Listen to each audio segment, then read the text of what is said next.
What up, though?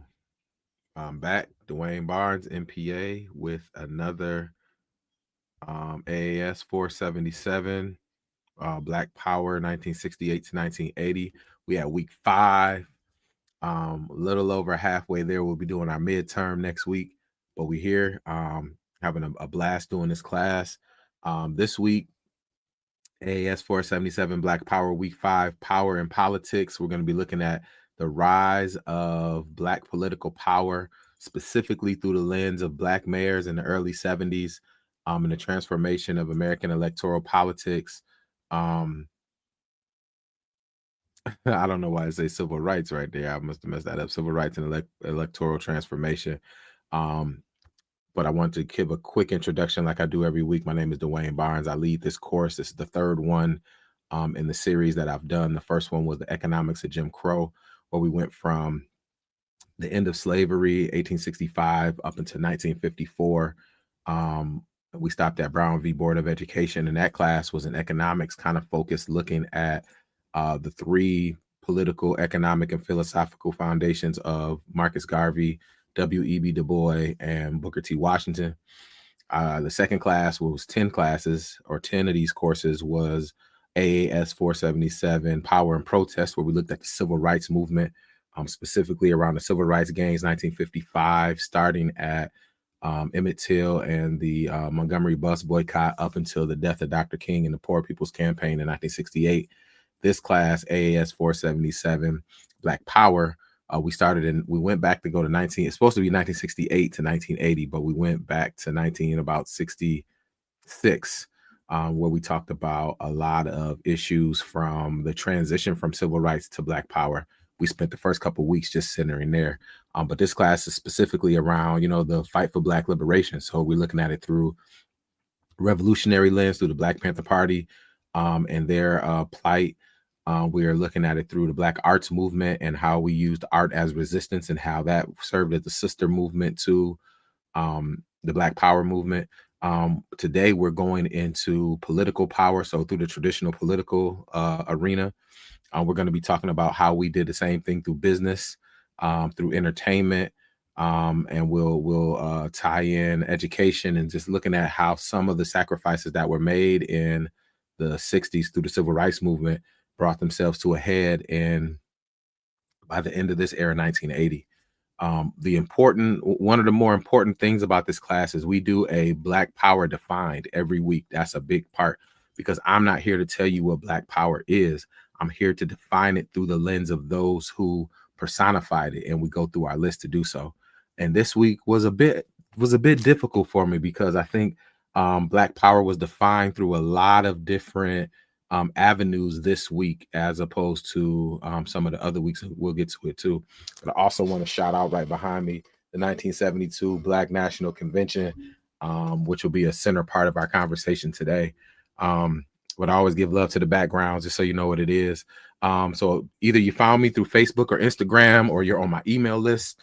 The best part of being a part of the email list is, and I'll drop the link before the end of the video, is you get an opportunity to get the lecture notes, the lecture outline. I'll provide supplemental information. I called it 477 because I'm looking at it as an independent study. So I provide a wide lens of information. However, the things you find most interesting is where you can go. So I provide links, be it from Wikipedia to specific links, documentaries, books, other things where I get my resources from, in order for you to find whatever you like in this class and you go deeper in it. One of the main reasons I do the class is because, we're living in a very interesting time. It was a time where it seems like there's they say fight the power. There's a power to fight. And I want to show us and the next generation that we aren't doing anything that our ancestors haven't done, and they laid the blueprint for us to do it. All we have to do is figure out how to apply it to this era and move with it. It's that simple. I think, we are living in a time where we're ready for a cultural, a political, and a personal revolution, similar to the 70s. And I want to be, my part of the struggle for now is providing the information. My part of the struggle for now is ensuring that the knowledge is kept and the knowledge is here. my part of the struggle for now is ensuring that this information isn't erased and this information isn't going anywhere. So, I want you on that email list so I can provide you these links and access to this information, because we don't know how long it's going to be here, but it's our job to make sure it doesn't. I also wanted to let you know, I want you to, right, the blueprint is already there, facts. Make sure you like and share and subscribe to the YouTube page. We only going to keep it going. We halfway through. Next week, we'll be doing a midterm, and then we'll be moving forward into the rest of the class. A lot lighter than what this first half has been, and I did that intentionally. I wanted us to get to, get through some of the more, the deeper and hard stuff early, so we can get to some more of the celebratory kind of things as we move forward to the end of the class. But yeah, any questions, feel free to drop them in the chat. We're going to get rolling today, and I'm going to, I really want to set the foundation this week because, up until this point, we've been talking about revolutionary liberation tactics, and that's a big part of Black Power. But as we've been seeing, Black Power is defined by the people who set their agenda in motion. So far, we looked at the revolutionary side of it through the Panthers. So we looked at Huey P. Newton and the 10-point platform, Stokely Carmichael, who was the father of birthing, the idea around Black Power when he dropped it in 1966 at the March Against Freedom, or the March Against Fear, along with, Dr. King. Then we went further into Fred Hampton and his philosophy around more of a coalition building. So all power to the people, Black power to Black people, white power to white people, brown power to brown people, yellow power to yellow people, and on and on and on. Last week, we had a chance to get into Larry Neal, one of the fathers of the Black arts movement, and how he looked at the Black aesthetic as a means by which the way artists looked at their work and how they built and presented their work as a form of Black power. This week, we're talking about how we're doing it through the traditional political realm. Let's see. I wanted to bring a little context before we got going. Let me see what's on this first slide here. Oh, yeah, perfect. So, our Black Power defined, we always want to make a connection between the Black Power ideology and whatever we're talking about. But so for this week is going to be politics and a transformation through that kind of perspective. 2, electoral growth between 1970 and 80. It was an explosion due to the Civil Rights Act, due to, organizing and those who still believed in the traditional system. The 1972 Black political convention, rise of Black mayors, where I really want to center a lot of my time, because, as we talked about it, and we'll get there. I don't want to get ahead of myself. So that's kind of what we're thinking about there. So always I think the graphics do a better job. They say a picture is worth 1,000 words. So I always love the picture. So this is kind of, we're bringing ahead in this conversation, the fight for Black power that we were looking at through a revolutionary lens, now through the lens of electoral politics. And a lot of them come together, and you'll see through the many examples that we had today. And I always like to give this disclaimer. This isn't the full story. This isn't the only story. These are the stories that I'm pulling out to pull together that make the case that I'm looking to make. So when I say I give you information to even some stuff I don't cover here today, even some stuff that is a part of the movement. But in an hour and a half, I don't have enough time to tell you everything, but I can give you enough to where you can go and find for yourself. That's why it's 477. It's like an independent study. I just want to kind of give you the grounding and a means by which to interpret the work, and then you can go into it any way you want to. So political transformation. So I always love to start this conversation, especially in this class, from the Great Migration on. And the reason why I do that, especially in this case, is because the Great Migration represented a moment in history where, of course, our people came from down south, up north. Here we go. Introduction to Black Power. Let's do Black Power defined here. Here we go. And so, came up north at the early parts of the 1900s, looking for jobs, looking for new opportunities, and out of Dixie. While the economy was booming through the wartime, while there were still issues, don't get it twisted, it was a lot more palatable up north. When there were jobs, when there were, opportunities, you stayed on your side of the town, etc. But as deindustrialization started to happen, the 50s, the late 50s and into the 60s, where, you didn't need those war factories no more. You didn't need all of the things that kept the economy booming during that wartime. As that changed, it started to become less palatable, and you saw that happen through the riots or uprisings of the late 60s, which we talked about early in this class. We talked about in the last class, that those were linchpin moments that got us to where we are. And then also during that same time, you had the civil rights gains, the Civil Rights Act, which provided equal accommodations. You had the Voting Rights Act, which we'll talk a lot more about today, which provided oversight for voting not only down south, but also through the country. The Fair Housing Act that was passed after Dr. King was murdered in 1968. So you had these laws that were passed, but in these laws being passed, you had people who were a part of the civil rights movement and people who are just, average everyday people, which the civil rights movement was. Don't let me get it twisted like that. We're getting disenchanted with the idea of integrating into society and saying, you know what? Well, maybe we don't want that shit. Maybe we don't want that. We want the ability to define our own future, which led to the rise of Black power. And to me, and I'm going to define it this way for now, but we're also going to have a chance to look at it through a wider lens as well. But I look at Black power as autonomy. From the moment we got to this country, whether you were free, indentured, whether you was a slave, however you got here, all we wanted was autonomy.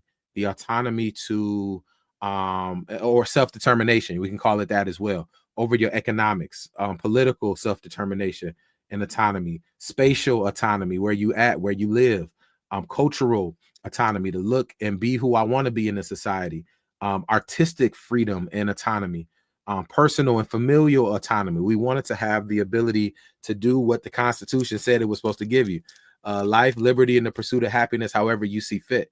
And every time Black folks rose their hand to fight for that, it was a problem, even from the founding of this country. So that's what Black power to me in this regard represents. Well, as we move forward, I'm gonna ask you to define it your way, I'm gonna define it my way, and we'll have a central definition that we pull from. But that's autonomy, self-determination, economic determination, political, spatial, cultural, artistic, and personal and familiar. We wanted to have the ability to be, do, and have what we wanted in this country, because that's what a free country is supposed to be.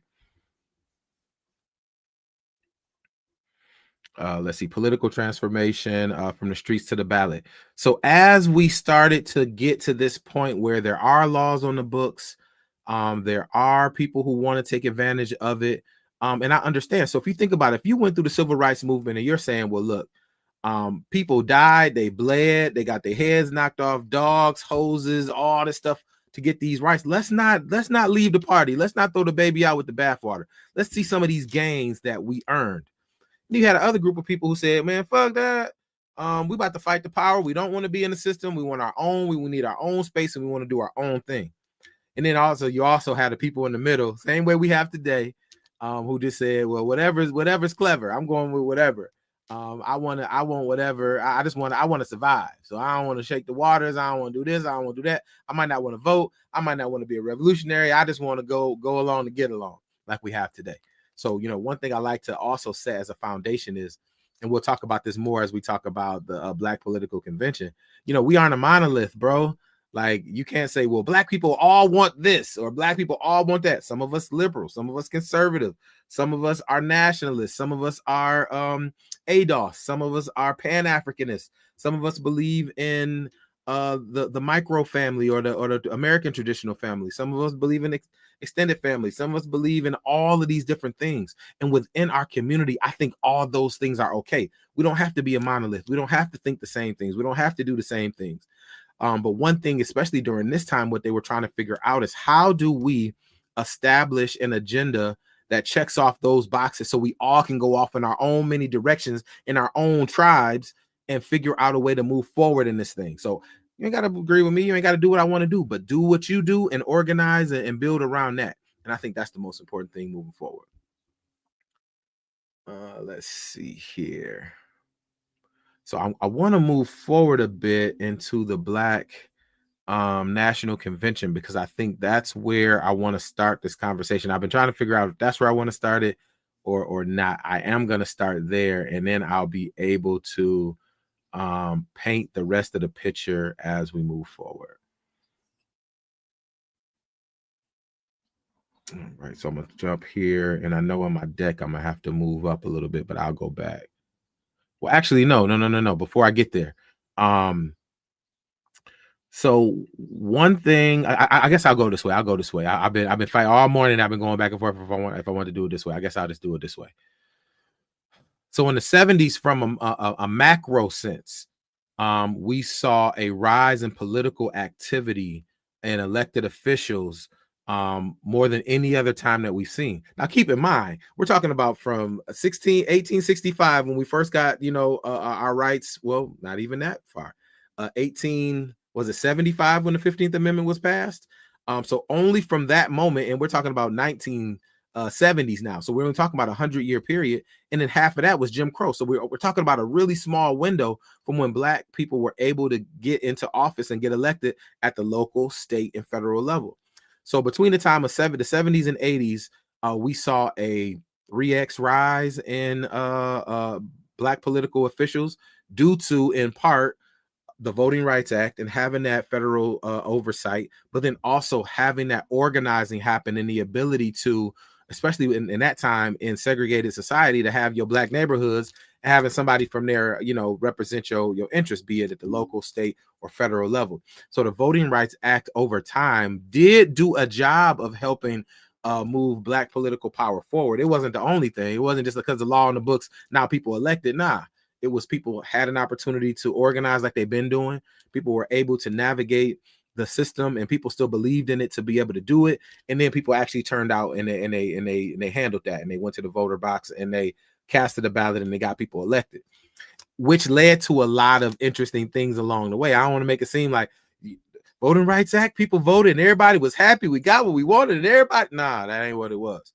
It was still trials and tribulations along the way, but we had a commitment to seeing it through in a lot of different ways. And we'll even see, and we won't go too deep into this conversation, but the mayor of Newark, Amiri Baraka, as being a Black nationalist, led some of the fight to get him elected. And unfortunately, we'll talk about some of the limits of Black political power. Maybe people didn't see what they wanted to see. So, over time, that's how it happened. Black power and elected politics. Let me make sure I get that there.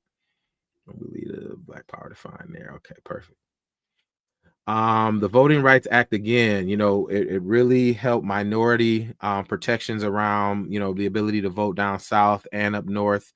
1972 was a congressional breakthrough year, and we'll talk about the Congressional Black Caucus. It was founded in 1971. And they say the turnout gap down south was eliminated by the end of the 70s. So before we get to the Congressional Black Caucus, let's talk about the Black Political Convention. And the reason why I want to start there is, here we go. So the Black Political Convention was held in Gary, Indiana, which was, where Mayor Richard Hatcher, who won in 1967, that was a banner year for African Americans in 67. Carl Stokes, I'm sorry, in Cleveland. The first Black mayor of a major city. At that time, Cleveland was a top 10 city because of its industrial base. We talked about that last class, but we'll get more into that as we move forward. But Gary, Indiana, Richard Hatcher was the mayor there. And so Amiri Baraka, who we talked about through the Black Arts Movement, and we didn't talk much about the Congress of African People, which he led. Amiri Baraka, Mayor Hatcher from Gary, Indiana, and Charles Diggs from Detroit, the first Black congressional officer in the state of Michigan, came together, and they wanted to do a Black national political convention, which was, needed post-civil rights. Dr. King was gone. The leader was gone. Malcolm X was gone. The Panthers were executed through their political means. So they were looking for an opportunity to have a discussion about how do we create a Black agenda in its many different ways to send people out to do this work. And this wasn't the first Black political convention. There was one in 1865, right after freedom. There was one in 1872, and I believe 1873. So this wasn't the first time we came together to try to figure out what was the plight for our people moving forward. But this one happened in Gary, Indiana, March 10th, 11th, and 12th, with the goal of coming together and coming out with an agenda, which there was an agenda at the end of it. And for those of us in the D, you see how the Michigan delegation kind of had a hand in building that. So you had this convention in 1972, and it brought together all the intersections of Black political life at that time. So you had the nationalists and the revolutionaries coming together with the Black elected officials, coming together with the everyday people, coming together with the celebrities, coming together with the entertainment class, with the goal of coming together and getting something done for the people.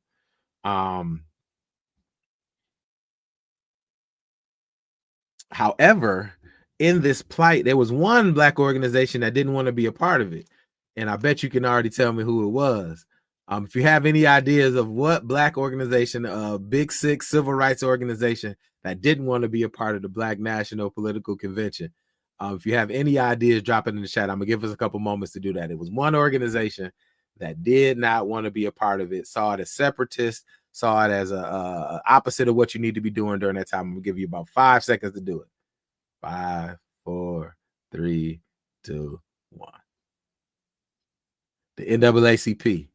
That's who didn't want themselves involved in that for obvious reasons, but not to throw a shot at the NAACP, because we'll see later in this class, they had their hands full and pushing forward the school desegregation and busing that was going on during that time as well.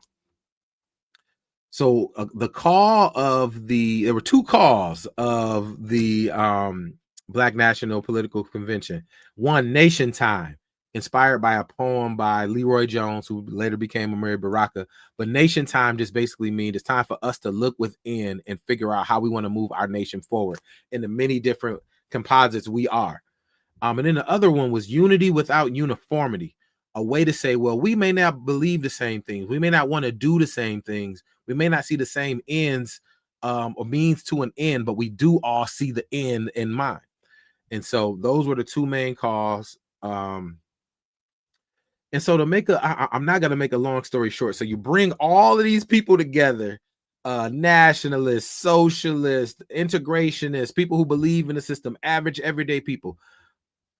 Listen, you can bring 3 people together who all are the fans of the same team and get all of different, input. So you bring these people together. Over 10,000 people came.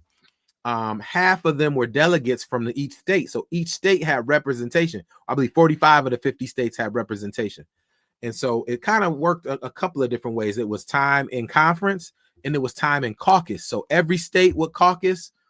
And then after those states would caucus, people within that would caucus. So people who believed in nationalism would caucus within their state. People who were elected officials would caucus. People who believed in reparations. People who believed in this and that. So you had so much energy, so much disagreement and debate, so many things happening within this time. It was, I'll say unprecedented during that time. And you're trying to find a way to prioritize and build this agenda. Of course, everybody's going to see things different. Of course, everybody's not going to want the same things.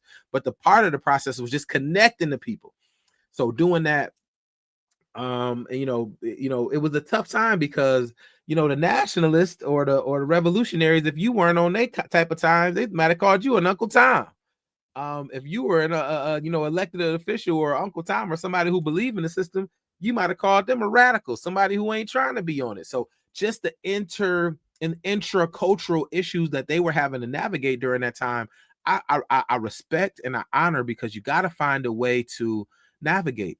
One thing, I really want to bring to the forefront is, a big part of the Black Power movement and the Black arts movement, and any, cultural movement, was saying, we got to decenter Western ways of doing things. And so Amiri Baraka, in his brilliance, who was really the leader of this thing, I'll say that because he was somebody that worked on the political side. He was someone who the nationalists and the revolutionaries respected because of his work in the movement. So he was kind of the bridge between all of those things. He said, you know what, we want to find African-centered consensus, which means we ain't got to agree on everything, but we got to find a way to agree on enough to move things forward. So where it used to be under Robert's rules or whatever else you're doing, we all have to, a majority will get us there and a majority will get us. Well, in that room, that might not work because, Who is Robert and why are we following his rules? Might be, you know, to say from somebody there. Or this ain't a space for that. We ain't doing it that way. So African Center consensus was the means by which people use to build this priority in this agenda. And we'll look to see how well that happened as we move forward. So, you know, issues like, you know, economic parity came up around unemployment, poverty, what to do, how we want to build new institutions, issues around education policy, housing policy, jobs, national health insurance, elder and child care, environmental safeguards, were all came to the table. But then also in those conversations were national versus local interest. You know, so trying to navigate this in a couple of days.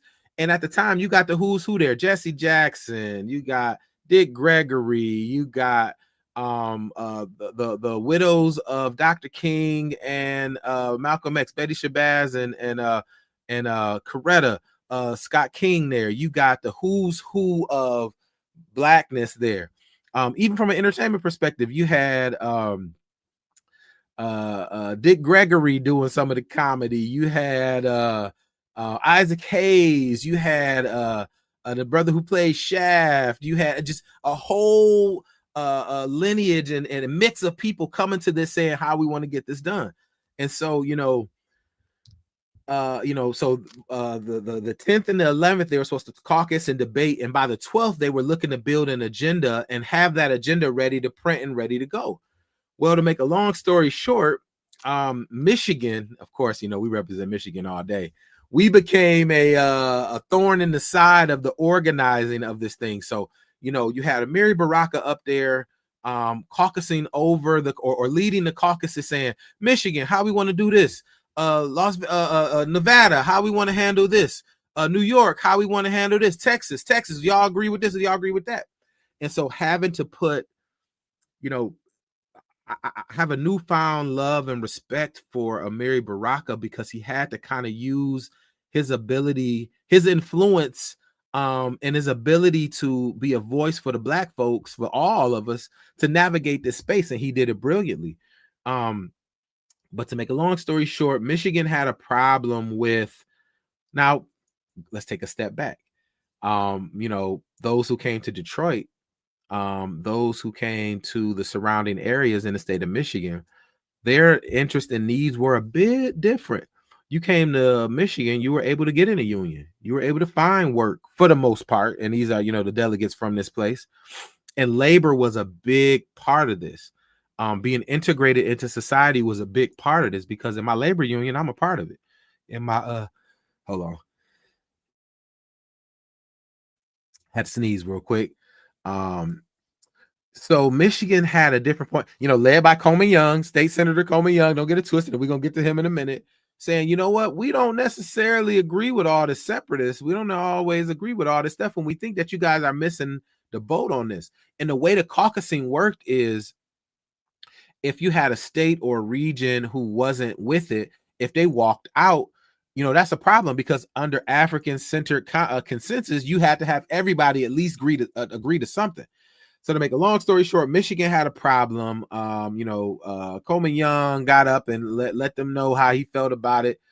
And part of the Michigan delegation walked away. First, all of Michigan walked away.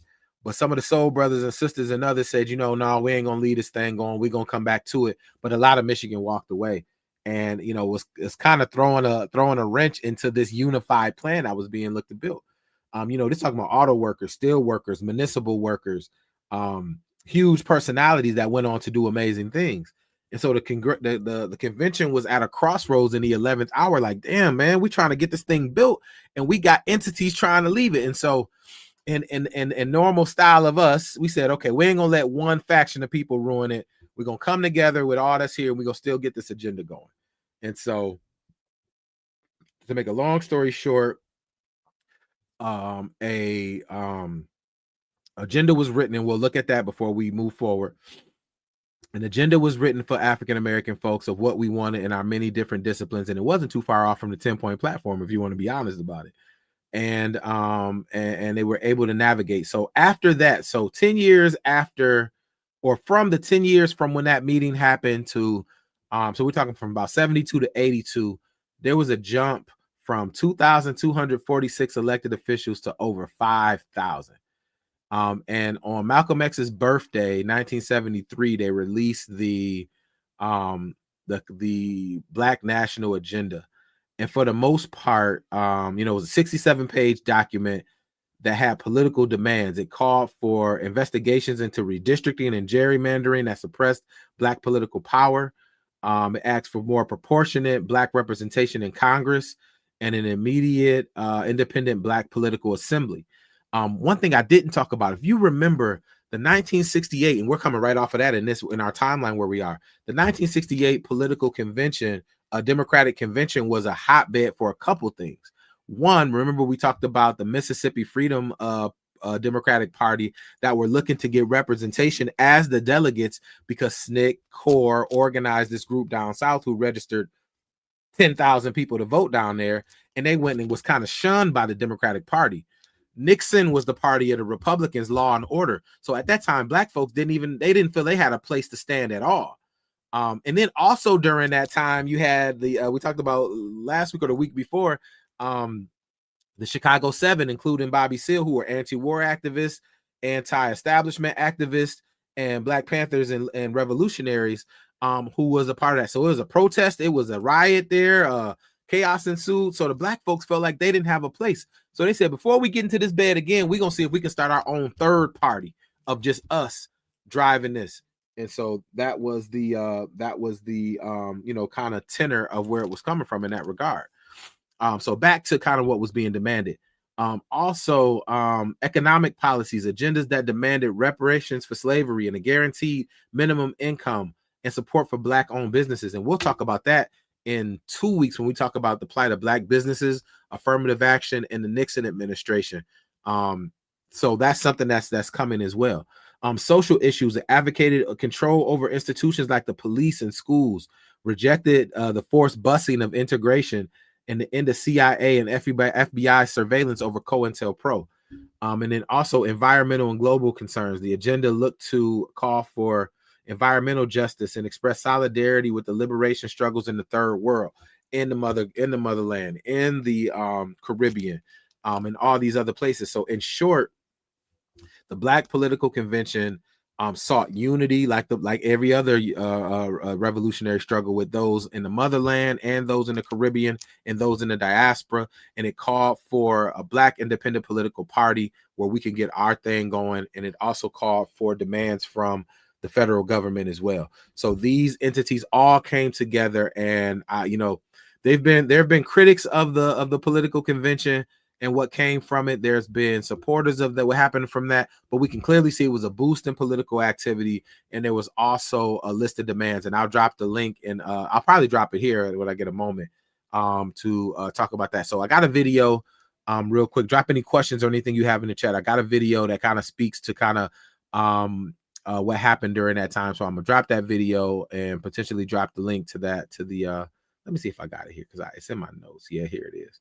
So if you want to take a look at what came from the Black National Agenda, I'll drop it here in the chat, because I think this is important. And it's funny, not in a funny way though, to see how much of those demands we still need and want today. So that's the link right there in the chat for the Black political agenda from 1972. And then now I'll take this off the screen and I'll share my screen too. There was a video done, and I'll drop this in the people who are in the email list. You'll get this link to the full convention, and then you'll see just kind of the preview they have for the video. So I'll drop it here.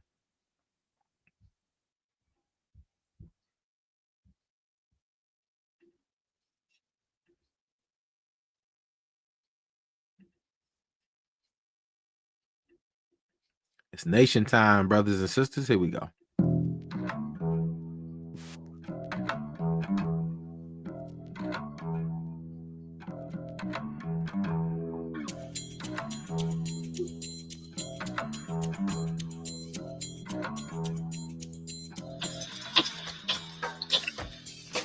The convention will come to order.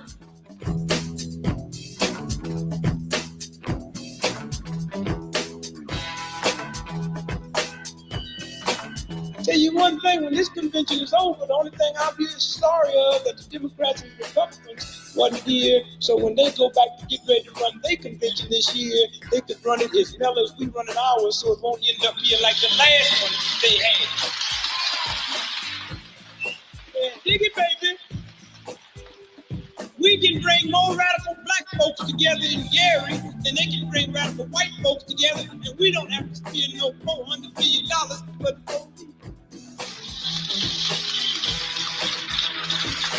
We talking about doing the thing now.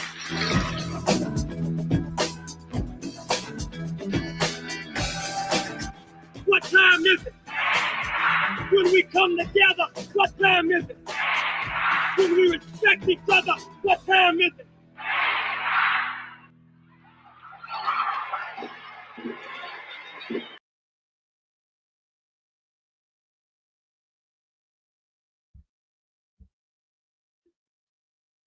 Yeah, man. It's so there were two kind of places where it was about 5 different places I looked for in my research for this. It's a brother who wrote a book that was very critical of it, but also in the Eyes on the Prize documentary season 2, which is very hard to find. They did a expose on this, one of the many parts that they did, and then it was that documentary, that full documentary. So I had to dig deep to really get one understanding of what happened there and more about what happened. So this is a part that I think it's on time now. I think we need another one. In addition to a Million Man March, I think we need another one of those too. But that's definitely a piece that I think is very important as we navigate forward. So let me bring my deck back up. So we met in Gary, unity without uniformity. I think it was a very important moment in Black history. And I think that given everything that happened after it, it was definitely needed to try to figure out how we want to navigate post-civil rights. Let's see. So let's okay. Now that we didn't hit you there, and if you're from the D, what up though? I already know who this is. Coleman Young, but let's take a moment. So now that we've talked about well, actually, you know what, we may have to go back a bit before we go here. Let's go back for a moment. Let's talk about the Congressional Black Caucus just for a moment here. I think my plight is to talk more about what happened locally, but let's talk about the Congressional Black Caucus for a moment, because one of the more important moments during the 70s was a rise in elected officials at the federal level, which helped propel the National Black Caucus forward. So founded in 1971 with 13 founding members that look to address the issues of affecting the African-American communities nationwide, which we can never,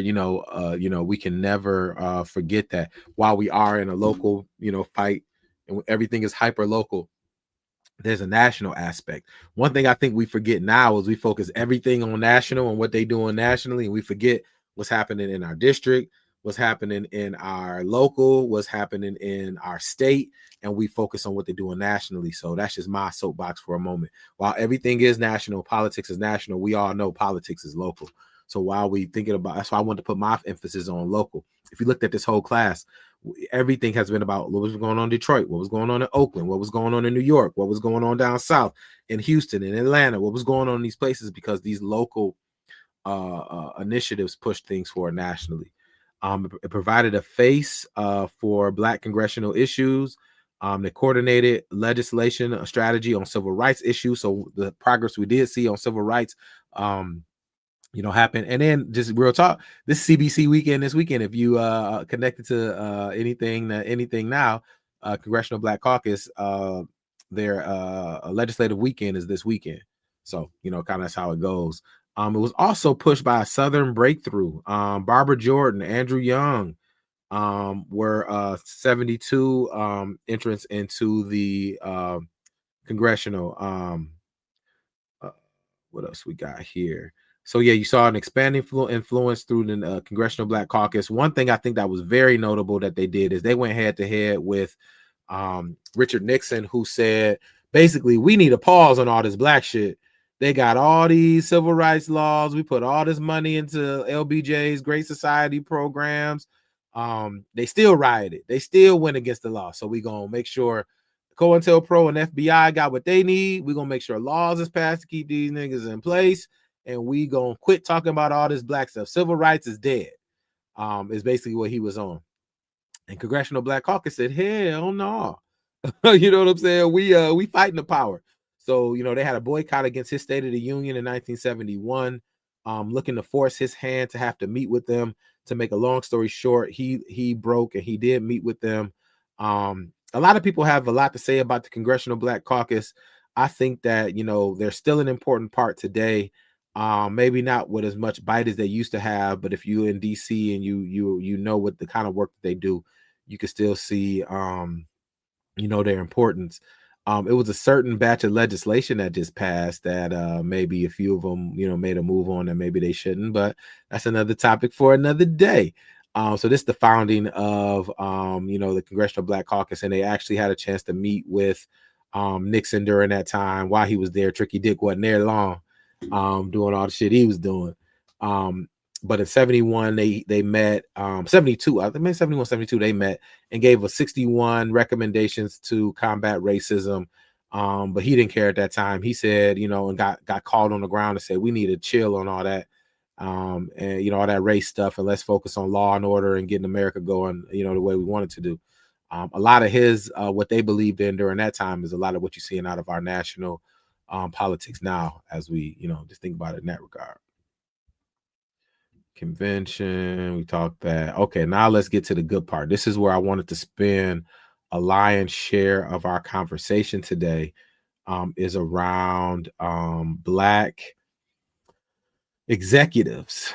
And when I say executives, you know how, you know, the politics or the political process is broken down into three kind of issues, especially locally. The executive is usually the mayor, the governor, or the president. That's the executive office. Let me stop. I'm about to get the riffing. And there's usually a balance of power. You have the legislative branch, which is like at the local level, city council, at the state level, the legislature, and at the federal level, Congress. And then you have the judiciary, which is the Supreme Court, the state Supreme Court, the local judges, and the Supreme Court in the nation. It used to be a time where all three of these branches checked each other. That was the part. That was the point of the process. Judicial, or I'll say this: the legislative body made the laws, the executive office implemented them, and the judicial kept it all in order. It didn't used to be whatever the executive say, the judicial gonna say, and the congressional gonna say. It used to be a fight for power over how this shit happens or how these things happen. We're not seeing that a lot on the national level, which is a problem. At the state level, it seems to be in place to a certain extent, and at the local level, it seems to be held strong. So during this time, it was definitely three branches, and those branches kept each other in check. We can't have this conversation without having a conversation about the forefathers, I call them, of black elected mayors in cities. Carl Stokes here was the first African-American elected to be mayor of a major city in Cleveland. At that time, Cleveland was one of the top 10 cities in the country because of their industrial prowess. And so they put a brother found his way to go in charge there. Of course, they had, well, I'll get back to that in a minute. You had Richard Hatcher, who was the mayor of Gary, who brought the black national political convention to Gary. And you had Ken Gibson of Newark. One thing I want us to align with our class is both classes, the civil rights and this one. What my man Umar say? Don't you find this suspicious? When you think about this, cities where African American mayors took power, not just took power, ran campaigns, organized, turned people out to get that political victory, were all in cities where there were political uprisings. Cleveland, there was a political uprising as far as riots or uprisings. In Gary, the same. In Newark, the same. And I was gonna, well, I'll say this: Ken Gibson had a very tough time. Amiri Baraka and his organization, Nationalists, really pushed to get Ken Gibson elected. And one of the realities of being a Black mayor, especially during that time, is, and we'll talk about this moving forward, as the maybe unreal expectations on both sides. On the white side, they thinking you gonna fuck everything up. On the Black side, they think you're gonna save them the first day you get there. And he had a very rough time navigating that. And because there's a separation of power, it's the legislature and the judicial. The other sides that didn't do that really conspired to ensure that he would have a tough time there. But then also, as we think about the three that we'll talk about today, and we're going to specifically spend a majority of time talking Coleman Young in Detroit and talking Maynard Jackson in Atlanta for two major reasons. One, Detroit was a major city during that time, and Atlanta, the first Southern city to elect a Black man as mayor. And even they felt that same kind of pull between the ability to satisfy what needed to be done, people thinking you're going to ruin it on one side, people thinking you're going to save them on the other side, and just kind of what comes along with that. So let's take a moment to talk about our mayor, Coleman Young, the one that you didn't want to get on the wrong side of. He let you know where he stood, and he let you know what he was going to do. And we're going to be talking about more about his early kind of years, and we'll leave the rest for another day. Also from that list, I don't want to forget some of these other smaller city mayors, especially in the state of Michigan. We were, on the front end of this.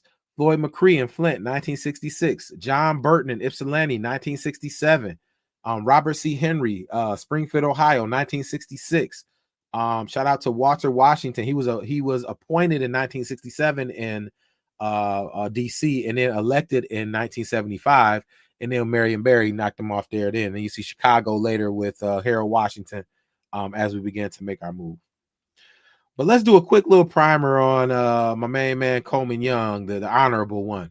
Born in Tuscaloosa, Alabama. This is the Great Migration story. 1918, family moved up north by train, and 23 settled in Detroit, especially in the Black Bottom neighborhood. He was a top student at a Catholic school, but due to race, he couldn't go to the high school, so he ended up graduating from Eastern High School, second in his class.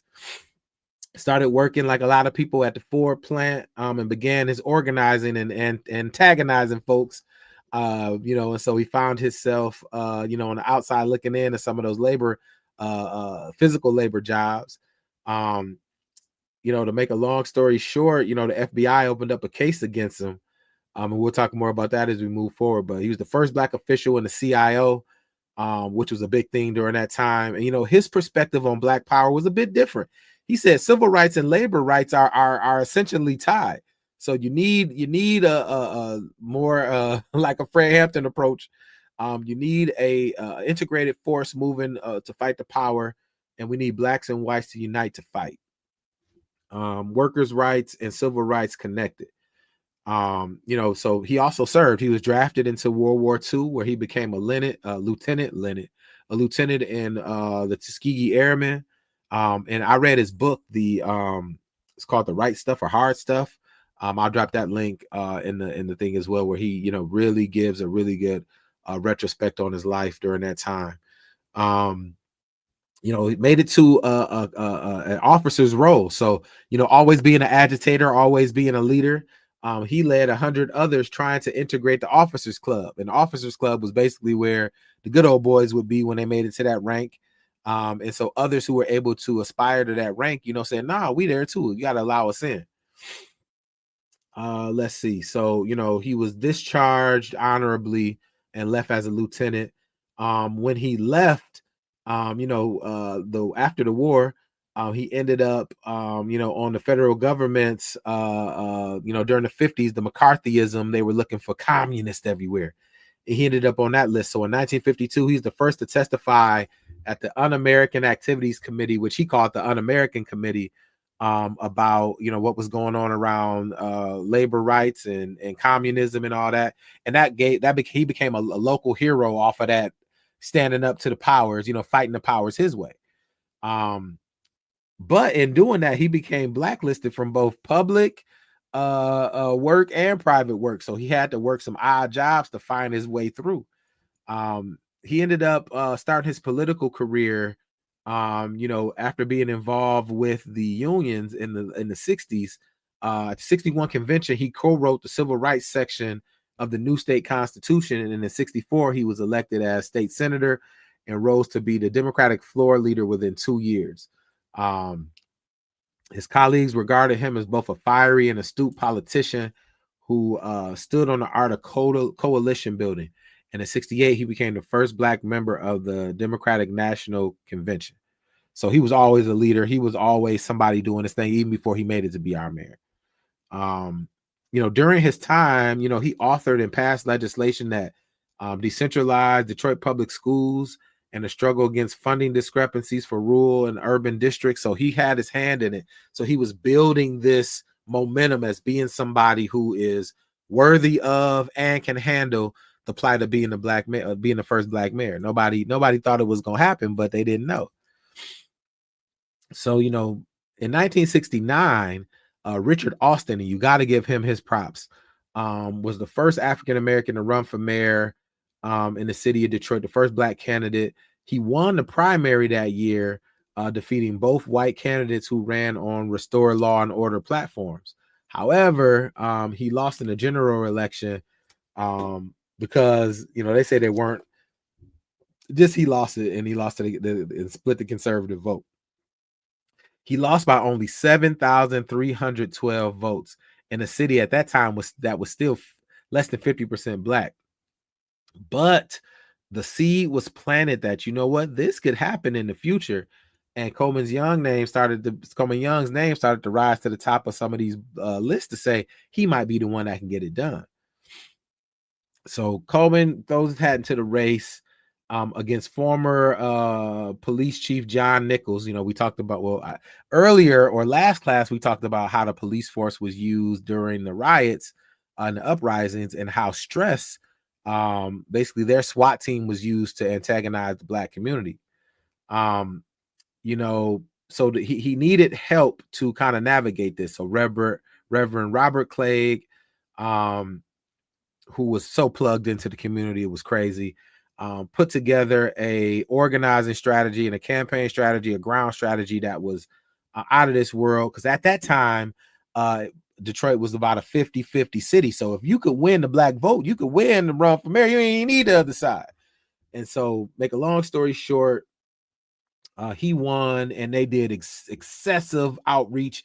They took the volunteers took people to the polls. They knocked doors. They left leaflets. They organized like you hadn't seen before. And he ended up winning the race due to Clegg and the Black slate support, 233,674 to 216,993. And so, he was inaugurated in January 1974, 7 years after the rebellion that happened in 1967.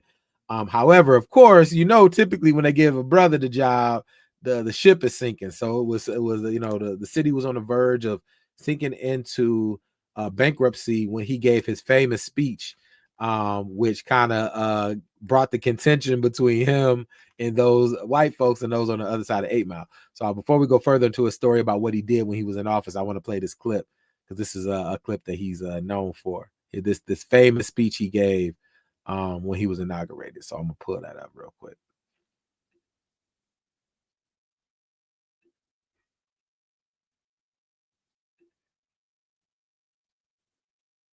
Oh, I forgot the Congressional Black Caucus video. Okay, I'll play that in a minute. Here we go. The Constitution of the United States. You will support the Constitution of the United States and the Constitution of the State of Michigan, and that you will faithfully discharge the duties of the office of mayor of the city of Detroit to the best of your ability, so help you God. I do.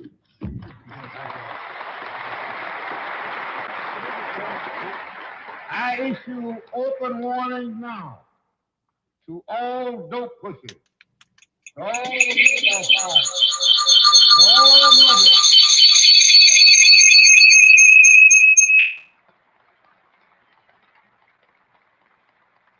It's time to leave Detroit, hit 8 Mile Road.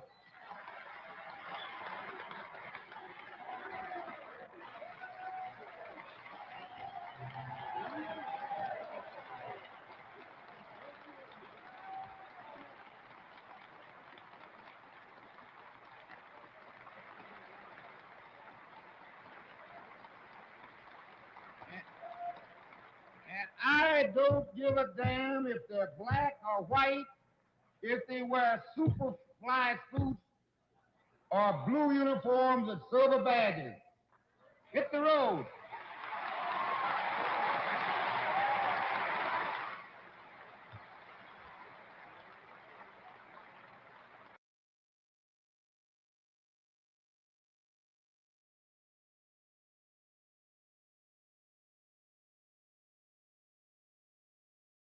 All right, here we go.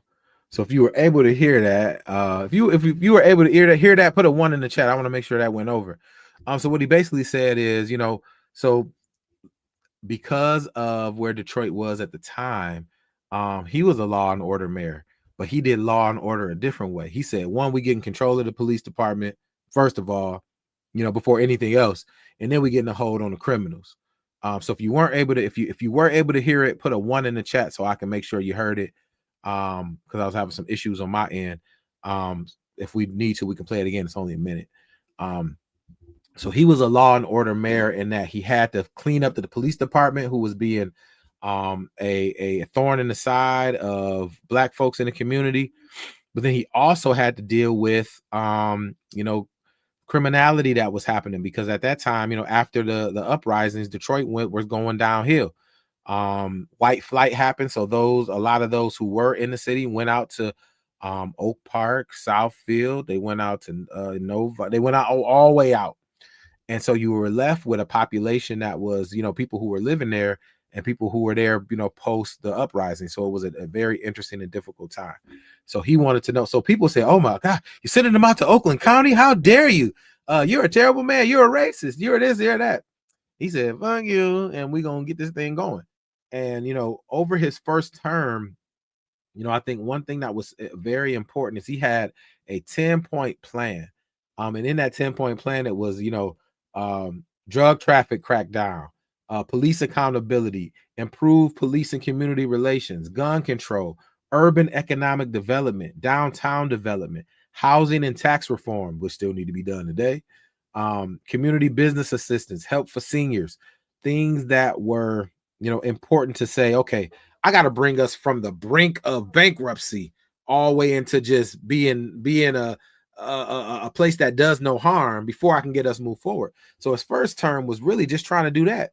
And over his time as mayor, his contribution was, one, making right on what was wrong before, and then starting to employ, starting to put economic development opportunities on the floor, starting to ensure that people were able to get contracts, making sure people of color were able to get in and take advantage of some of these job opportunities, etc. But he really had to clean up what was coming before him to able to get him going. So by the end of the first term, he's like, damn, man, I had to just deal with the police department, deal with crime before I could even get some things going. And as he moved forward, he started to hire more, put people more in better position for contracts, employment, etc. And he never lost his connection to the community. And so, to make a long story short, we could do a whole class on Mayor Young. His Black power defined was through political action and power, and ensuring that there was a mechanism by which we could navigate through. I'm gonna add this back to the stage and ensure we got everything here.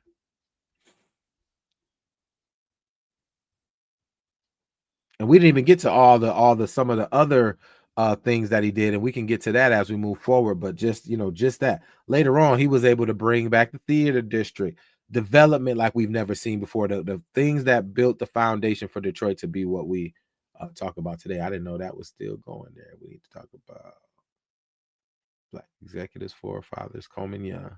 Here we go. And so as we navigate through, we have to talk about another influential Black mayor during that time, Mr. Maynard Jackson, the first Black official, Black mayor elected in a southern city, in the city of Atlanta. And the Atlanta we know today, the Atlanta that people moved to during the late 2000s, the Atlanta of the Freaknik 90s and 80s, wasn't the Atlanta without his contributions, especially from our perspective, the urban perspective. He's somebody who and I'll tell his story as we navigate through, because his is a very important one. He was one, his Black power defined was through an economic means. And one thing that I have respect and love for him for, and you'll hear it as we talk in a couple weeks about our Black business, he ensured that Black contractors and Black construction workers and Black general workers had a piece of the economic development pie as it related to the growing of Atlanta. So his Black power defined was through an economic means. So you see here it says elected in 73, faced an exaggerated expectations from both Black and white. We talked about that earlier. Interesting thing, he spent a week in public housing to show the condition. So he said, well, before I get involved in all of this, let me show you what these folks is going through before you start saying I'm doing something I had no business doing. He used the power of affirmative action to navigate a lot of different projects, but one specifically, the Hartsfield Airport expansion, and built the foundation for what the Atlanta we know today as Black Hollywood, the new Harlem, for what we overcrowded. That's what it is now. But it wouldn't have been that without him. So let's dig a little bit more into Maynard Jackson and his contributions.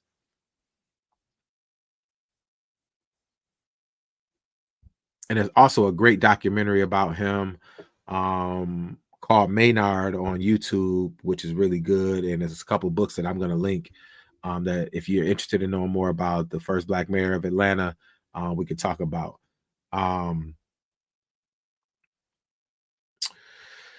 Let's see, where do we start here? He said, there's great pride in being the first Black elected official in a city, especially as mayor, but it's truly hell. There's a great exaggerated expectations on both sides. And he felt an obligation to have to do, both. One, from the Blacks, you think, you're going to do everything you wish we ever was done. And we can kind of feel that on Obama. If you were of my age or my generation, we felt that of Obama, and we felt he dropped the ball because he wasn't able to do what we hoped for him to do. But then also from the other side, they were saying Atlanta, the same place where Gone in the Wind was set back in the day. Atlanta's too young to die to get to these niggers, so he had to deal with it from both sides. But he took it up. Some would say Atlanta was a Black Mecca even back then. You had a degree, you went to Spelman, you went to Morehouse, you went to Clark or Atlanta you went to, Georgia Tech if you were lucky enough, or wherever you went down there, you can go down there and get it popping. But that was only for some. What about the people who weren't? And so, the recession in the 70s was hit everywhere. So Atlanta was no exception to that. They was hit hard. A lot of people were on, unemployment or welfare. But he couldn't do a lot about what was going on federally. I said, he went down to the housing developments and said, there's rodents around here, people living in inhumane conditions, man, we got to make a change. But those were federally funded, housing developments, the projects that were built during that time. So he said, all right, well, I can't do nothing about that, but I can do something about what we got in the city. And so, he was considered to be a man of the people. He hired more minorities and women than any administration before. He moved against discriminatory practices in business. And, so affirmative action was, I won't say a law, but was the lay of the land for the government. And we'll get more in this later in the conversation around, I don't know if you heard of the Philadelphia Act or compromise, where they said a certain percentage of business contracts had to go to people of color. Different things going on federally where they were setting aside quotas, they were setting aside opportunities, things that the ops would call DEI. It's funny, you have it all on one end. There's opportunities to allot them to some people who were completely left out, and now that's bad. But you got 100% of the pie, and maybe 20% of the pie got to go to everybody else. But that's wrong. But you've been good getting 100% for as long as you got it.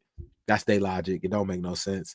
And so he found that only 0.05% of contractors went to African Americans in any kind of work that was happening. They had a bidding process down there. Lowest bid wins, and we're gonna cover it, and that's it. The bottom line. And so one of his first acts was, so there was the Hartsfield, which is now the Andrew Young Airport, was the first project under his administration. There were several large projects between 76 and 80, but none compared to that airport. $700 million at that time plan to go forward. And one of his first fights, he said the plan would not go without full Black participation. He called for at least 20% of Black participation in every form of this. So if you a general contractor, if you a minority contractor, if you a subcontractor, if you any part of this process, it needs a minimum of 20% of Black folks involved in it. And of course, the good old boys hated that. They fought against it. They didn't want to see it. And so he stood strong. You know, it was a massive resistance from the white power structure. They called him racist and against white people because he asking for 20%. Like, I'm asking for, out of the whole pie, I'm asking for a slice, and I'm racist, but you just want to keep it the way you had it and do it the way you want to do now. And so, you know, he stood strong on that, and eventually he got it, which opened the door for Black business in a way during a time where you hadn't seen it before. And we'll talk about that more as we look to that. But he also held the line as well as it related to the city business. Another one of his early fights was against the sanitation workers, who were mostly Black, who were looking for better wages, better opportunities. And he had to stand strong on that too. So as he stood strong for, I want 20% of the workforce to be this, he also had to stand strong on how he felt around the city budget. Well, we can't go into debt trying to get this right, and we got to find a way through it. And unfortunately, he had to stand on the Black, the sanitation workers. The union lost the struggle, but he didn't lose popularity because he was offering opportunities on the other side. So he ended up getting reelected, and in 1980, the first flight into Hartsfield Airport was a $700 million facility that was built with 20% minority participation at the baseline. However, you know, Atlanta still ended up being one of the poorest cities in the country due to other forces. So that was an example of how, you know, Coleman Young was an example of how even, you know, municipally, you can take power in a municipality, but the elements can still get you from a crime and just kind of get you back to where you're going. Kind of how Obama had when he was the president, had to take us from the brink of the financial crisis into just trying to just get your feet on the ground again and to try to look forward. The same here for Maynard Jackson, in that all the things that we wanted to get done, well, hell, we just had to get some of the baseline stuff done to move forward. Let's see. So let's look at this quick clip of Maynard Jackson being inaugurated, and then I'll drop some links for his stuff as well. So first let's do this. Maynard Jackson, our main man, from 0.05% to 20%, $700 million, hire more minorities, implemented federal affirmative action. The airport became the second busiest in the nation by 1980, so it did start bringing, you know, profitability and created opportunities for entrepreneurs and professionals. And we'll talk a lot more about Maynard Jackson's contributions as we talk about our business conversation. I think that's in 2 weeks. So let's look at good old brother Maynard getting sworn in and what he had to say about his plight as mayor.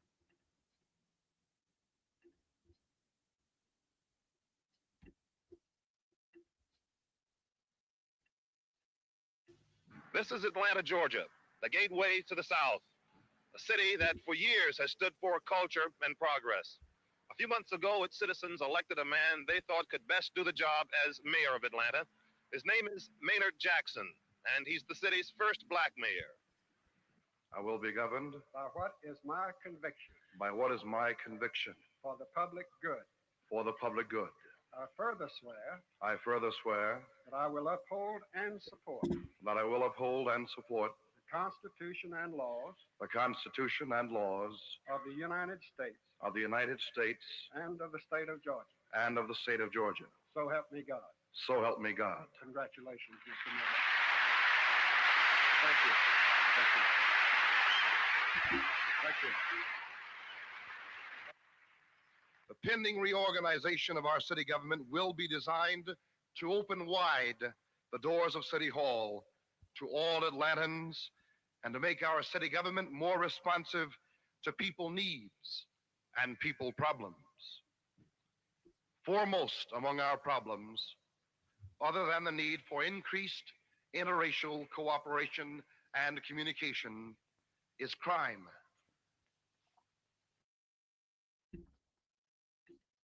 He said a lot more there, but that was kind of just the tip of the iceberg as we talk about this. So when you think about, and again, any questions you have, drop them in the chat. Any comments you have, feel free to drop them in the chat.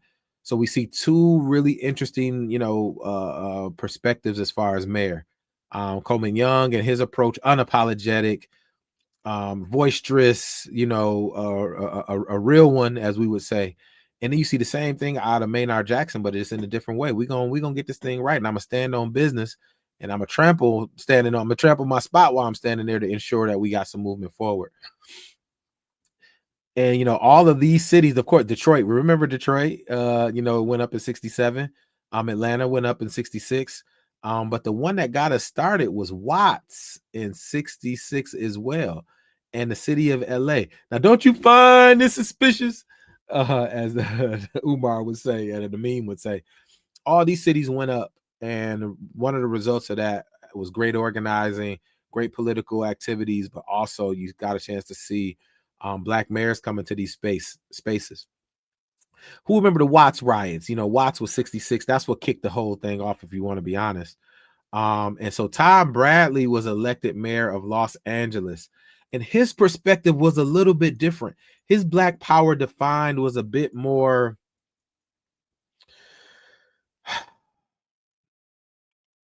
integrationist, I would say, but it was because LA was a different place. It wasn't like Detroit 50-50. It wasn't like Atlanta, a Black booming town. We were on the West, and in the West, it was a different kind of a build. So he had to build his political engine a different way. He started as an officer in the LAPD. It gave him credibility with law enforcement, which was needed, because they felt, there was that rioting and all that stuff, or that nationalism and those Panthers. We don't like all of that. We need somebody who will toe the line. But also, he understood how to build a coalition between Black folks, Latino, Jewish, liberal whites, and to kind of bring people together. One thing, and I'm never going to be presumptuous when I say this, but after the Watts riots, it was a lot of research done into why. UCLA, USC, different places trying to figure out. And while it was short-lived, because during my lifetime, the 92 riots over what happened against Rodney King, and then what happened with OJ after, like LA has always been, what did Pac say on To Live and Die in LA? We might fight amongst each other, but I promise you this, we'll burn this bitch down and get us pissed. It's always been a hotbed for, activity. But during this time, it was at least tactical to have somebody that can maybe bridge some of those.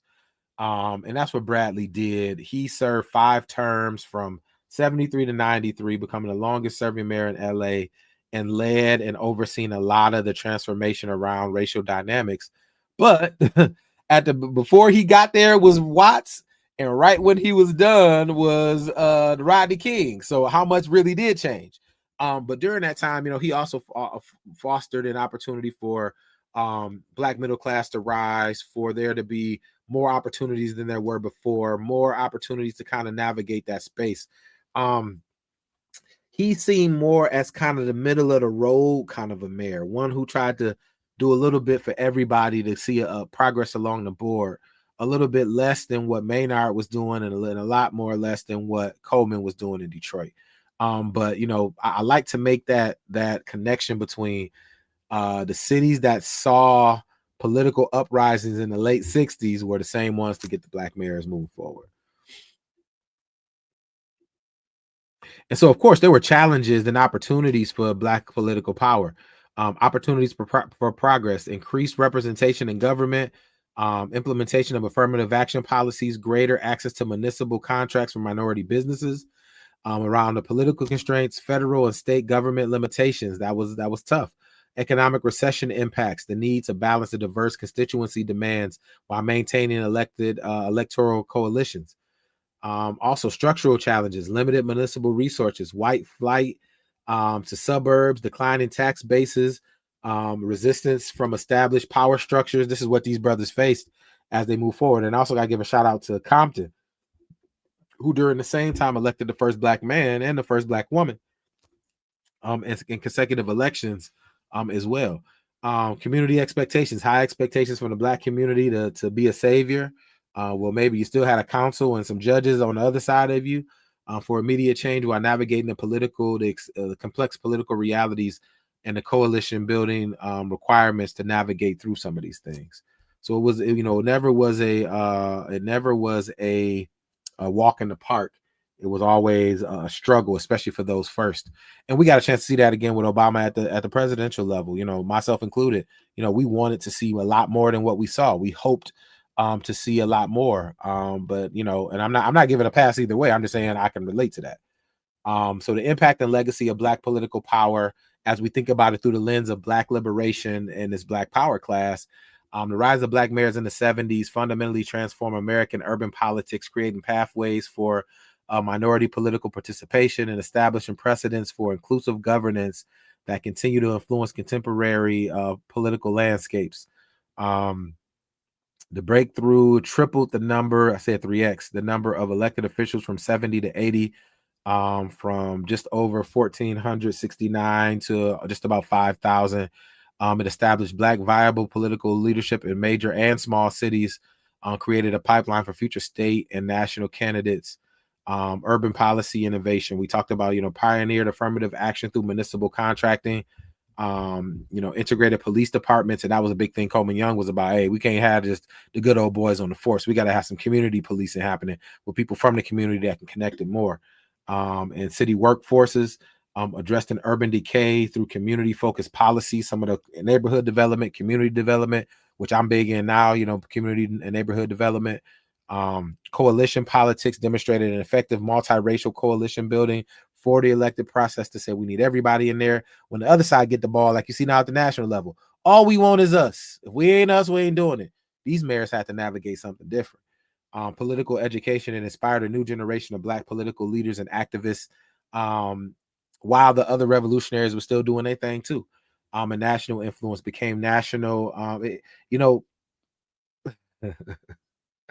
I'll be careful with how I say this, but everything is done with a tactic. We talked about here at the beginning, the Black Political Convention is saying, look, the Republicans and the Democrats, we need our own thing. Well, you elect a few people. Now you start to get buy-in for, what you're thinking about doing in those two major parties. All right, so this is the time where we can stop to share for a minute. Any questions or comments, feel free to throw them in the chat. I'm an open book. I definitely want to share with that. And then we could talk about what we got moving forward. We just about done today. I wanted to, spend our time a lot more efficiently today. And especially because, we got a lot coming up moving forward. So feel free to drop anything in the chat and we can move forward. So as we move forward with this course, we have, let me look. 1, 2, 3, 4, 5. No, let's see. 1, 2, 3, 4, 5 class. 5 classes left. So next week, we're going to talk specifically around the internal dynamics and the decline of the Black Panther Party on how we knew it, and the rise of alternative revolutionary organizations like the Black Liberation Army, as Assata Shakur. Shout out to Assata. Rest in peace, and thank you for your work, and thank you for your continued commitment to revolution. Black Liberation Army and others who said, you know what, we're gonna fight the power that be. We'll look at, just like any organization we see in our community or any community, it was a beef. Eldridge Cleaver and Huey P. Newton, he got released after where we last left with the Panthers a couple weeks ago. They got into a beef and split the party in half. Huey came home and started kicking people out the party, expelling people out the party. Eldridge was still in Algeria, calling for a deeper sense of armed revolution. Huey was saying, hey man, we might want to look at this a different way. And so they had a split, and the party split in half, and which led to a lot of very interesting things happening during that time. I'm not going to spoil it, but it's a very good lesson on what can happen when minds aren't meeting and how COINTELPRO played a big hand in that. In the future, we're going to talk about, the Black image in popular culture as we talk about Blaxploitation films, Blacks on TV, and sitcoms. We're going to talk about the role of Black business as Black business exploded during the 70s. Also, Black music, how we transition from soul to funk, affirmative action, and just some of the other civil rights wins we were looking to try to figure out around school integration, around housing and the like. And then we finish up our course with just kind of retrospective on the legacies and consequences of Black power, from the successes we had all the way to mass incarceration. And then we open the door to, one of the best decades. I was born in the 80s, you know what I'm saying? And moving in that direction. So next week, we're definitely going to spend some time in our midterm looking at the Black power defined, catching everybody up to where we are in the progress or where we are in the class. And then we're going to be on our final push to end this class with some energy. Our last class is scheduled for the last week of October. So we moving through it. Next time we meet, it'll be October. So I can't believe this class flew by that quick. I feel like we just started. I'm having so much fun, leading this class and having the interaction that we have. And so I don't see a lot of questions here. So I'm going to say this week, take a moment to think about the sacrifices that were made before us. Think about what's your role in the struggle. And it may not be organizing and mobilizing against the man, brother. But it may be figuring out how you're going to play a part in this contemporary political society that we're in. We know that kids need to read better. We know that mentoring needs to happen. We know we need to start being better in our entrepreneurship. We know we need family counseling services to get going. We know we need, help with saving for college for our kids, because mine going. There's so many political issues and non-political social issues that are at the forefront. And it used to be a community that did for itself. Okay, yeah, they're cutting stuff out the government. The government ain't gonna do this, they ain't gonna do that, they ain't gonna. But what can you do to help fight the struggle? And we all got gifts and talents. We're the most educated group as millennials of any generation prior. We got to do something about this. I read something about how reading scores in Oakland County aren't looking good. Well, that sounds like a perfect time to start a reading program. Hearing about how the Black family is deteriorating, how online we going Black man against Black woman. Well, it might be time to try to figure out how we can connect families again. We got to fight against the church and real Christianity versus white Christian nationalism. It might be a time for us to try to come together and say, well, this is what we believe and this is how we want to navigate. It's a cut in this. Well, it might be time for us to answer some of the questions around child care, home care, these same issues that they want the government to see about. Maybe it's time for us to see about some of that stuff. What can you do? What can I do to take an active role? Okay, government cuts. Fuck it. They're going to cut what they're going to cut, but they ain't going to stop us. We always saw about each other. We always made sure each other ate. We always made sure there were opportunities. We always made sure that we covered our own. So I'm talking to my millennials specifically and my boomers who talking about they tired and they don't want to do nothing no more. Not those who are still doing, but what are you willing to continue to do to make sure not only your kids, but your grandkids and their grandkids and their grandkids have an opportunity moving forward? It's nation time. It's our time. What can we do? What mentoring can we do? What groups can we become a part of? How can we navigate this better? Man, fuck what the government cutting. That means it's time for us to step up. So that's what I want to see us do. That's what I'm challenging myself to do. That's what I'm challenging y'all to do. How can we help fill these gaps? How can we make sure our kids and grandkids and their kids have an opportunity? How can we make sure our history is preserved? How can we make sure that we're supporting Black business? How can we make sure we're organizing, not just on a political year, as we have mayors running for office here in the city of Detroit? How can we make sure we got our part of the struggle in order? And yeah, let them cut what they want to cut. They gonna cut, been cut.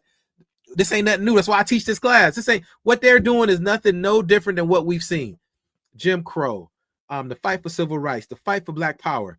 At least we ain't had to live in them times. We got technology, we got effort. So what are we willing to do to see about our own folks?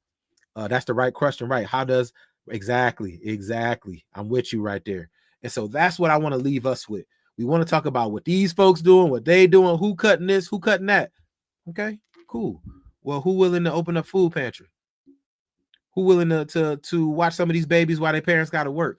Who willing to help with some skills? Who willing to open up the Breakfast for Kids program, the Lunch for Kids program, the reading program? Who willing to sit down with some of these couples so they stay together and don't break up? Who's willing to step up when these single mothers or single fathers need mentors for their kids from the opposite sex? Who's willing? Who's willing to do it? Who's willing? Because that's the call right now. So every time, well, you know what they're doing. You know what Trump doing. You know what they're doing. Man, fuck what they doing. What we doing. It's nation time for us. And that's my call moving forward. We got the power. We can handle our own. And we'll build our army to deal with that when that comes. But until then, my call of action is to get involved in whatever your skill is, whatever your talent is. Listen, I'm doing this at a time where college football on. I used to spend my Saturdays and Sundays watching college football and the pros.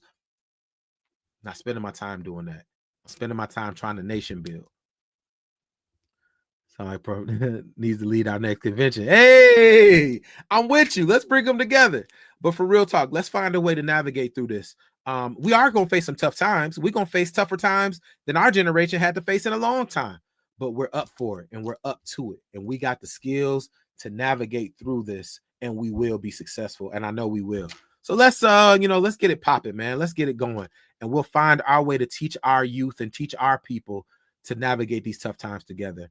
And with that, I'm going to say, that's all I got to say. I hope you enjoyed this lesson. I appreciate each and every one of you for being a part of this. And it's nation time, man. Like, no matter where you are on the spectrum, no matter where you are politically, no matter where you are religious-wise, let's get to work. And thank y'all. And I'm going to see y'all next week. You'll get an email from me telling you when the class is going to be next week. We might keep this Saturday or this Sunday spot, seeing as my weeks are starting to get a lot more congested. So I thank you for your time. I appreciate each and every one of you. Let's get it popping, man. All right. Peace.